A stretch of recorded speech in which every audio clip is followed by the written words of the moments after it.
यहाँ से अपनी बात को आरंभ कर रहा हूँ। कुमारीं पूज्यत्वात्म ध्यात्तां देवी सुरेश्वरीं पूजेत परया भक्त्या पठे नाम शताष्टकम्। जो नवरात्रा में कन्या पूजन करते हैं, बेटियों को मानते हैं, उनको दुर्गा अष्टोत्तर नाम जप करने का फल तत्काल प्राप्त होता है, इसमें कोई संशय नहीं है।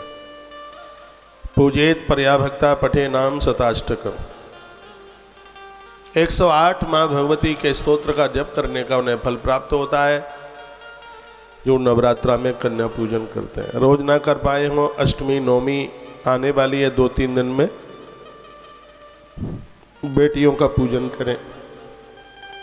2 वर्ष से लेकर के 10 साल तक की बेटी के पूजन की भारी महिमा का वर्णन किया है। ये तो कन्या सदैव पूज्य है, वंदनीय है, प्रणाम को लायक है। फिर भी नवरात्रा के अनुष्ठान में 2 वर्ष से लेकर के 10 वर्ष की कन्या अति पूज्य है, महापूज्य है। इसका पूजन साक्षात भगवती जगदम्बा का पूजन है। तस्य सिद्धिर भवे देवी सर्वै सुरभरैरपि राजानो दास्ता में अंति राज्यश्री महपनियात। माँ के नाम लेने से ही व्यक्ति राजा की दास्ता से मुक्त हो जाता है, उसे सर्वस्व ऐश्वर्य की प्राप्ति हो जाती है। मैं बहुत वंदना के साथ कहना चाहूँगा, आपके घरों में माँ का अलग जगता रहे, माँ का नाम, माँ का पूजन, वंदन, प्रणाम। आपके मंदिर की रौनक बढ़ जाएगी, सुंदरता बढ़ जाएगी। शेरा वाली माँ भगवती जगदम्बा को भी अपने देवताओं में सम्मिलित कीजिए, माँ की पूजा कीजिए। माँ की पूजा करने से घर में समृद्धि बढ़ती है। कुबेर धन के मालिक हैं, माँ ने बनाया है, इससे पुराण में कथा आती है। लेकिन कुबेर को भी जब संपत्ति वितरित करने की जरूरत होती है तो कुबेर भी माँ भगवती जगदम्बा से अनुमति लेते हैं। यह पूरा का पूरा डिपार्टमेंट माँ जगदम्बा के हाथ में। श्रीमद् भागवत के 2 स्कंद में कुछ देवताओं की विशेष बातें बताई गई हैं कि कौन से देवता की पूजा करने से क्या मिलता है। तो देवीं पूजायाम श्री काम।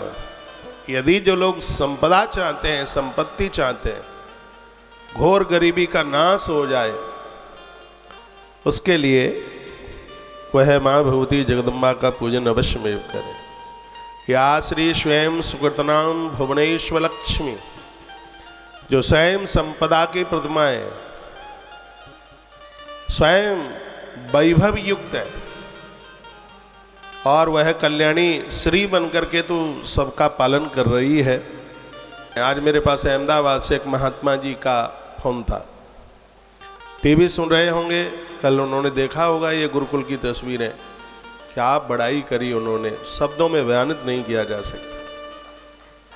क्या वो प्रफुल्लित थे, कहाँ से उन्होंने नंबर लिया। मेरा नंबर उनके पास आ गया, आश्रम से ही लिया होगा कहीं से। तो वो इतने खुश थे और उन्होंने इतनी मंगल में शुभकामनाएं दी हैं। और वो कहते हैं कि आज भी लग रहा है कि भले ही कलयुग है, लेकिन कलयुग में सतयुग की अनुभूति हो रही है। हमारे ब्रह्मचारी बच्चों को देख के बोलते हैं, वो मैंने कल पूरा प्रोग्राम देखा था और मेरा मन नहीं माना।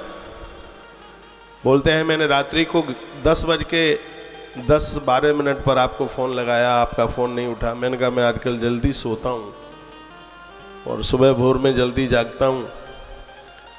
फिर मेरी बात, आज हम एक सरोवर पर गए थे मछलियों के लिए दाना आटा डालने के लिए। इन सब चीज़ों का बड़ा असर होता है। कल मैं कोई ऐसा ग्रंथ पढ़ रहा था जिसमें बंदरों को भुने चनों की बात कही गई। भुना हुआ चना बंदरों को खिलाना और उससे कैसे अपने जीवन के प्रकृति के दोष समाप्त होते हैं, कैसे बरकत होती है। तो आज मैंने बहुत भोर में, बहुत सुबह ही आश्रम में फ़ोन किया। पूजा में ही था मैंने कहा भैया रोटी केला जो भी